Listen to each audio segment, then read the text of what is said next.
जय श्री राधे। पूज्य श्री सद्गुरुदेव भगवान के चरणों में प्रणाम। पूज्या श्री उषा बहन जी का जीवन चरित्र, बाल्य भाव तथा बाल चरित्र। बाल्य भाव की मनोहरता का वर्णन करने में कौन समर्थ है भला। अखिल ब्रह्मांड नायक भगवान श्री कृष्ण भी अपनी बाल सुलभ चेष्टाओं से वात्सल्य रस के भक्तों के भाव की पुष्टि करते हैं। यह भाव सर्वथा स्वतंत्र, सर्वथा स्वच्छंद ही होता है। बालक को भगवान का स्वरूप ही माना गया है, क्योंकि उसकी चेष्टाएं इतनी सरल, इतनी निष्कपट होती हैं कि वह भगवद रूप ही होता है। एक अंग्रेजी कवि ने शिशु को माइटी प्रॉफिट, सीर ब्लेस्ड की संज्ञा दी है। वास्तव में है भी ऐसा ही। बाल्य भाव इतनी सुकोमल और निश्चल वृत्ति प्रधान होता है कि उसे भगवान के अत्यंत निकट होने का सौभाग्य प्राप्त रहता है। संसारी वातावरण से प्रभावित होने के पश्चात ही बालक के भाव और वृत्ति में जब संसार घर कर लेता है, तभी उस परम चिन्मय सत्ता से दूर हो जाता है। हाँ, तो वर्षा ऋतु अपनी पौगंड अवस्था में प्रवेश कर चुकी थी। दिन प्रतिदिन प्रकृति यौवन मद से भरी इठला रही थी। इधर षष्ठी पूजनोपरांत नवजात कन्या घर में प्यार से मुन्नो नाम से पुकारी जाने लगी। घर में आसपास तथा स्वजन संबंधियों में अपनी शैशव की चेष्टाओं से एक सुख का प्रसार करने लगी। चुटकी बजा घर के सभी लोग श्री राधे तथा श्री कृष्ण कह उस बालिका का ध्यान अपनी ओर आकर्षित करने की चेष्टा में रत रहते। विस्फारित नेत्रों से जब कभी वह बालिका उनकी ओर अपनी दृष्टि स्थिर कर लेती, तो वे अत्यंत विभोर हो जाते। शनैः शनैः बड़ी होती वह बालिका अपने अधरों को विकसित कर नेत्र स्थिर करने लगी थी। अब सभी लोगों का आह्लाद अपने आनंद शिखर पर पहुंचने लगा। सभी में एक नवीन उत्साह छा गया। मुन्नों का रंग काला अवश्य हो गया था, परंतु उसमें एक प्रकार की लुनाई सभी को आकृष्ट करती थी। इनके मामा को काले रंग से बहुत चिढ़ थी। एक बार वे इन्हें देखने आए। वे बहुत दुखी हुए। इनकी माँ मतलब अपनी बहन को कहने लगे, नन्ही बालिका तेरी गोद के लायक नहीं है। वे देख रहे थे इस बालिका का बाह्य रूप। उसे देखने पर भी उनके अनजाने में एक आकर्षण उन्हें खींच रहा था। इनकी दादी इन्हें गोद में ले खिलाती सदा कहा करती, काली है तो क्या, मेरी लौंडिया में एक लुनाई है। अनेक बार इन्हें गोद में ले वे गाया करती, चंदा मामा दूर के, पुए पकावे बूर के, दूध में बताशे, मेरी मुन्नो करे तमाशे। वह तमाशे क्या थे? कोई बाह्य आकर्षण तो था नहीं। जिस बालिका के तमाशे और बाल सुलभ चापल्य देख दादी खुश हो जाया करती थी, भोली भाली दादी को क्या पता था कि यह बालिका कोई साधारण बालिका नहीं है। यह बाला है, ब्रज बाला है। श्री कृष्ण के निज परिकर की एक सखी है। उनकी अत्यंत प्रिय सखी है, सहेली है और है अनन्या, जो उन्हीं की प्रेरणा से उन्हीं के हितार्थ इस जगत में आविर्भूत हुई है। विशाल विकसित नेत्र, रेशम से केश और उस पर अधरों की कुंचित सिकुड़न में बंधी मंद हास रेखा तथा उसके भीतरी माधुर्य ने अपने आसपास के लोगों में एक विशेष आकर्षण बनाया हुआ था। बालिका माता पिता को, अपनी दादी तथा अन्य स्वजनों को अपनी बाल सुलभ चेष्टाओं से सुख प्रदान करती रही। दिन बीतने लगे। यह बालिका मुन्नो नाम से विख्यात हो बड़ी होने लगी। माता का आकर्षण इन्हें कुछ विशेष नहीं भाया। वास्तव में साधारण बालक की सी कोई चेष्टा माता के प्रति इनमें नहीं दिखी। बाल्यावस्था की पुष्टि मात्र के लिए जिस अनिवार्य संबंध की आवश्यकता रहती है उतना भी शायद इन्होंने नहीं निभाया।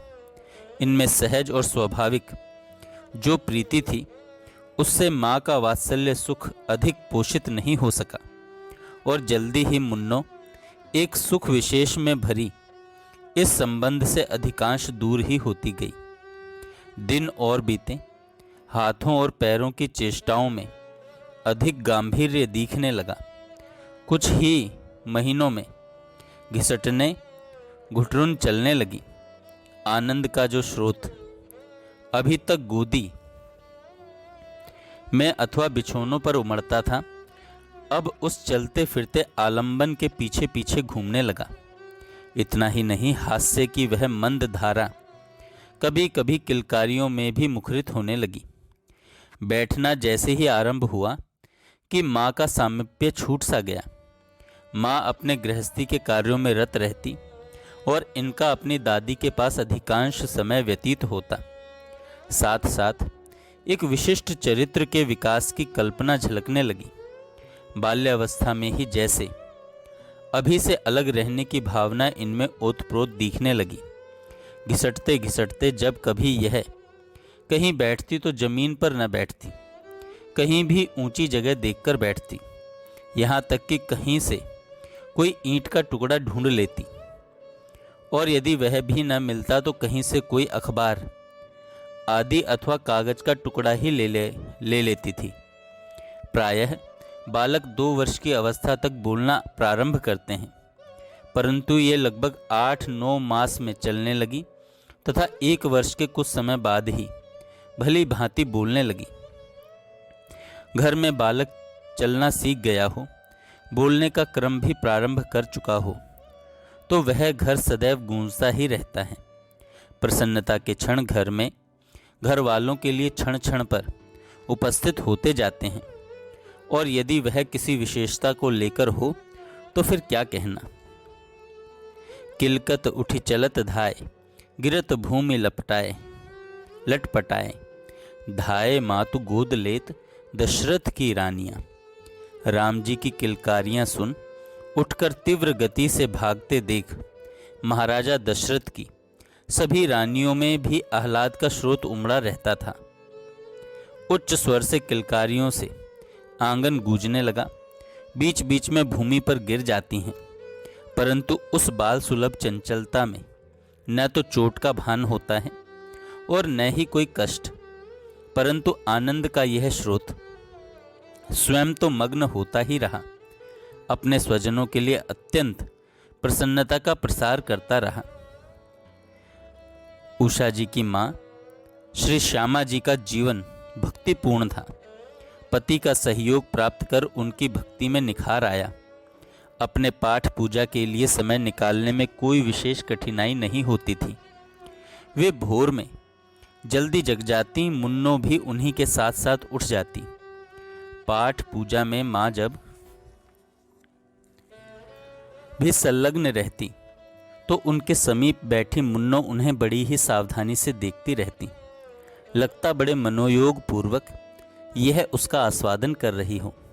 वह एकाग्रता, वह शांति, वह धैर्य अवश्य ही किसी विलक्षण भाव का द्योतक था। जब यह बैठती तो प्रायः पद्मासन से ही बैठती और बहुत ही शांति से श्री ठाकुर जी की ओर निहारती रहती। किंचित और बड़ी होने पर माँ तो अपने कार्य में व्यस्त हो जाती और सहज जैसा आज भी दादी और बाबा का वात्सल्य अपने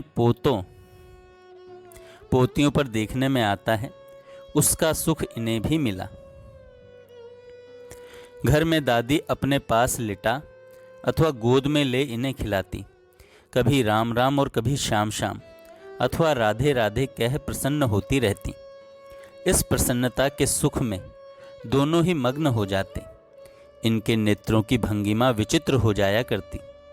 मैंने सुना है जैसे किसी विशेष वस्तु जिसके प्रति हमारा लगाव होता है, प्राप्त होने पर अत्यधिक प्रसन्नता के कारण जिस जड़ता की स्थिति को हम प्राप्त हो जाते हैं, बाल्यावस्था में इनकी दशा प्रायः हो जाया करती।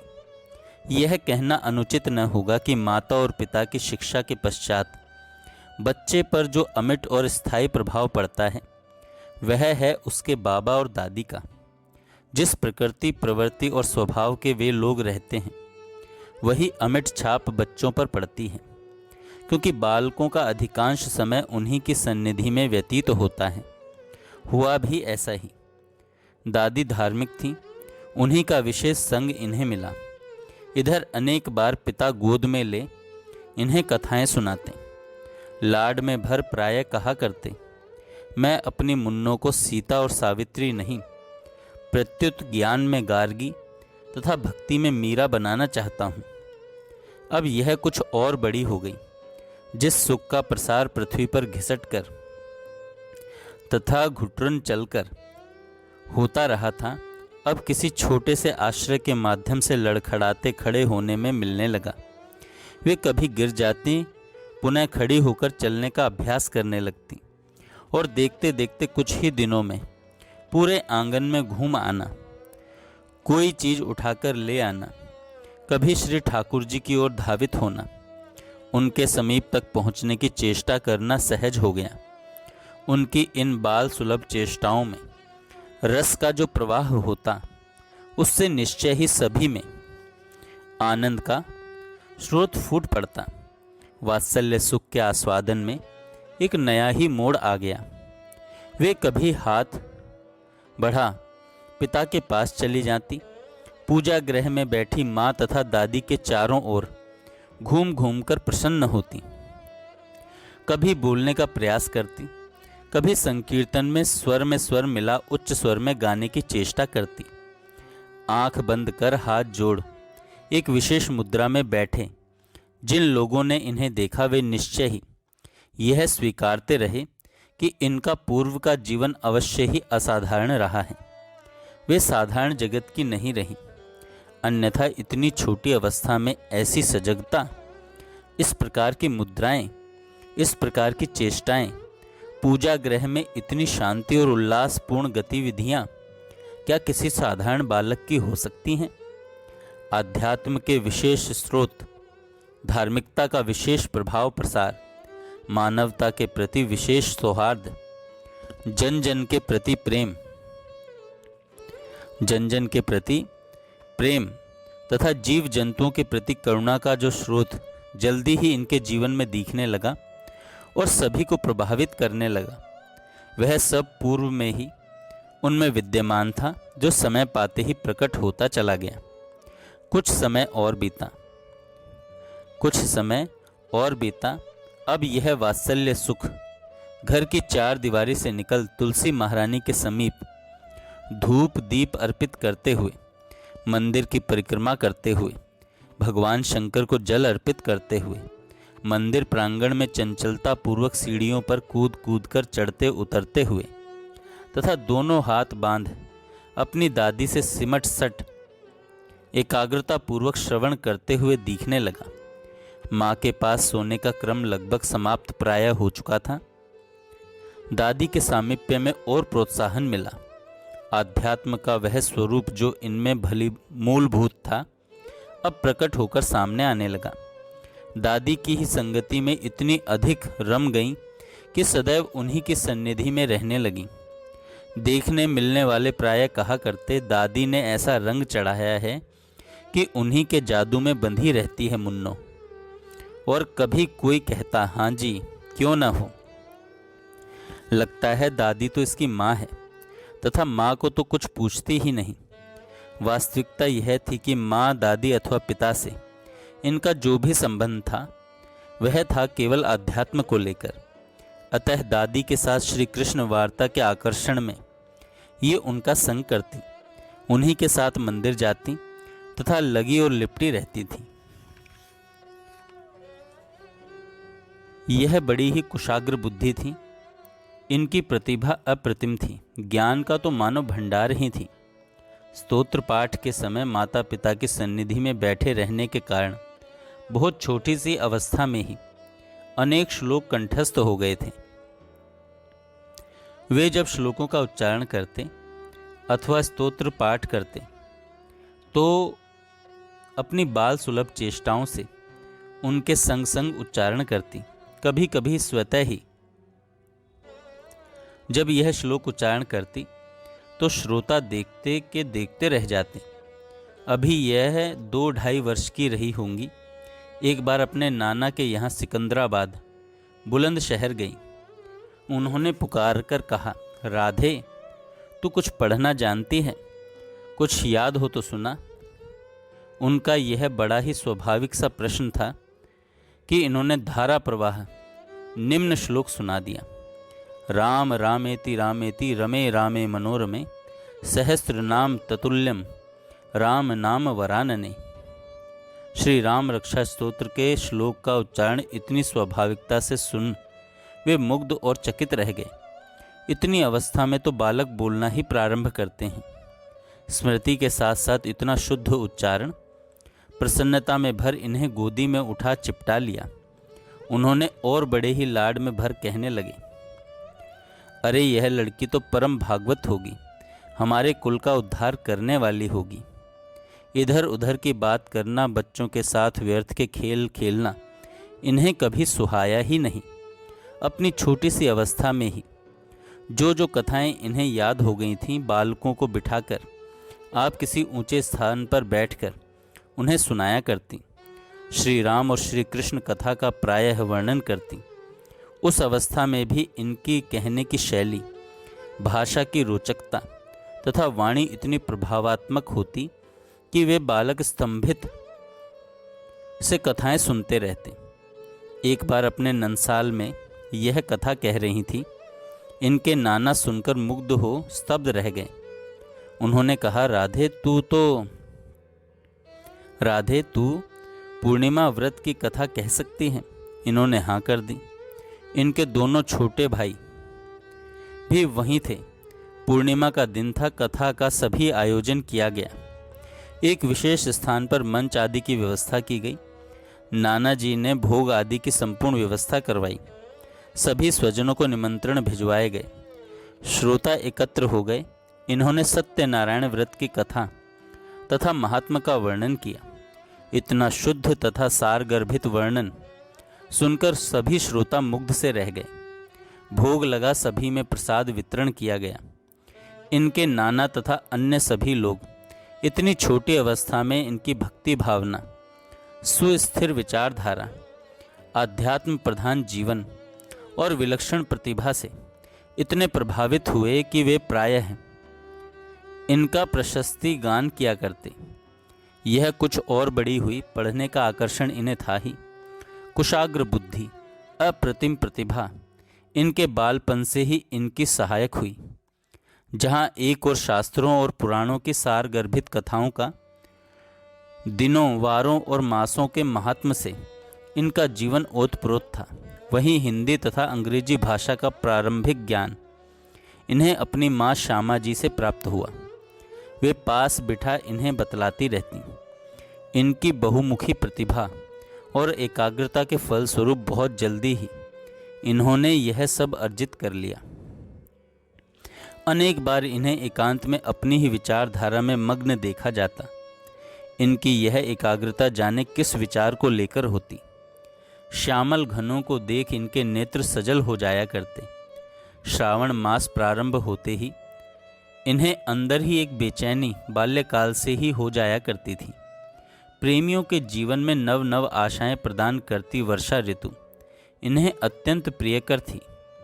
जब कभी वर्षा होने लगती तो यह निरंतर इन नील घनों की छटा में, उनसे झरती अनवरत रसधारा में, वर्षा की फुहारों में अपनी अनजानी चाह का, अंतर की मांग का निदान ढूंढती। ऐसे समय इन्हें कुछ भी अच्छा न लगता। सभी कामकाज छोड़कर बैठ जाती। बाहर बच्चों के साथ कई बार इन्हें कबड्डी, गुल्ली डंडा आदि खेलते देखा गया। खेल में हार न जाएं, इसके लिए भी एक ही आश्रय और एक ही दृढ़ विश्वास रहता। उसके लिए भी देवताओं को मनाती, हनुमान चालीसा का पाठ करती, भगवान नाम का आश्रय लेती, जिससे खेल में इनकी विजय हो। परिणाम सदैव इनके अनुकूल ही होते। छोटा सा कद, इकहरा बदन, देख लगता स्फूर्ति ही जैसे पूंजीभूत हो, मूर्त हो गई हो।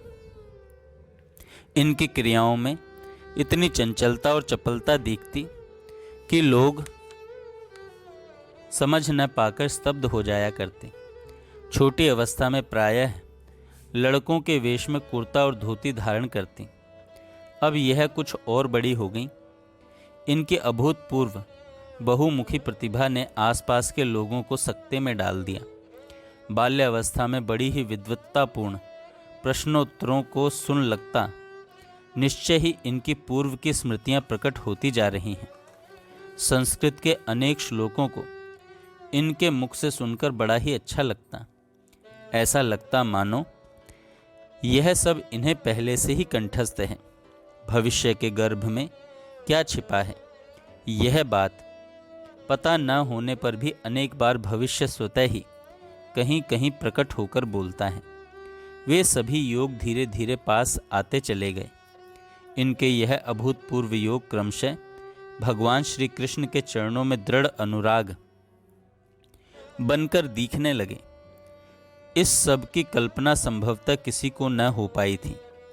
यह बालपन से अभी इतनी प्रारंभिक स्थिति में था कि भविष्य का आभास निरंतर होते रहने पर भी स्नेहवश अपने मन की कल्पनाओं शंकाओं के चरितार्थता को दरगुजर करने को ही मन चाहा करता था, परंतु भगवद इच्छा सर्वोपरि है।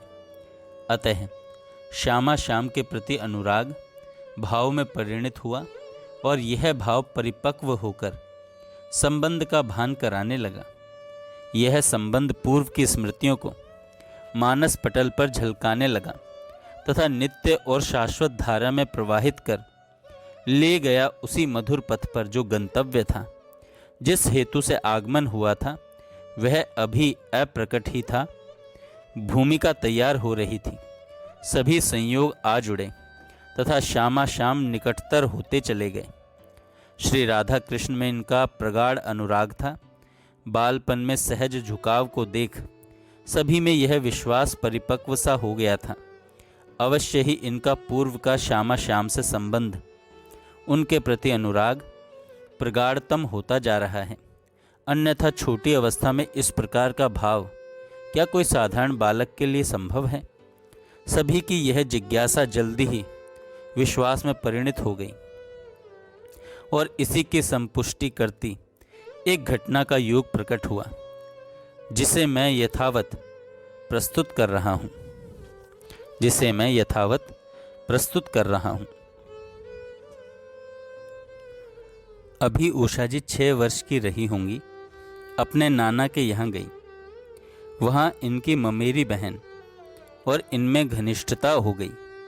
दोनों ही साथ साथ खेलती, परंतु उषा जी में एक तन्मयता विशेषवश कई बार निश्चेष्टता को देख इनकी ममेरी बहन स्तब्ध अवश्य हो जाया करती। इससे आगे उसके बालपन ने न तो कोई उत्सुकता ही दिखाई और न ही कोई जिज्ञासा। एक बार दोनों अपने मकान के ऊपर के कमरे में खेल रही थीं कि पूज्या उषा जी सहसा उठकर खड़ी हुई। दशा इनकी विचित्र हो गई। कान आतुर हो गए, नेत्र सजल हुए, दृष्टि सजग हो गई, हृदय अकुला उठा और एक विचित्र सी परिस्थिति में अपने बरामदे से होती हुई सामने के वातायन से झांकने का उपक्रम करने लगी। जाने क्या था वहाँ? हाँ, वहाँ से किसी का मादक स्वर इन्हें झकझोर रहा था, इन्हें व्याकुल कर रहा था। सामने की उस दीवार के पीछे वाले वृक्ष के पीछे से किसी का मंद मधुर रव, हृदय को व्याकुल कर देने वाला मधुर रव, किन्हीं श्याम वपुधारी नव किशोर की बांसुरी पर थिरकती करांगुलियों से निसृत मधुर स्वर लहरी ने इन्हें पागल सा बना दिया।